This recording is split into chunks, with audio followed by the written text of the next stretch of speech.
चलित वर्ष मैट्रिक परीक्षा 81 जन छात्र छात्री अनुपस्थिति केवल एक संख्या नुहे, यह राज्यर शिक्षा व्यवस्थार निर्मम सत्यर आईना।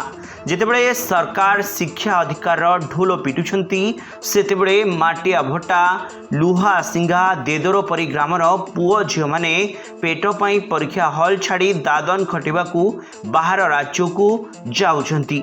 यह कि स्वाधीन भारतर शिक्षा नीतिर सफलता दाना पाई निज भविष्य को नीलाम करने को बाध्य होतबा ए किशोर किशोरी माने कहार दोषर शिकार। गरीब परिवार जदि दिनकू दिन जीवन जुझुची तेबे सरकार और प्रशासन कौन करुथिले? मध्याह्न भोजन, मागणा पुस्तक, छात्रवृत्ति, कागजरे जो योजना चमकुची ग्रामर माटी सेगुड़िक केउठी?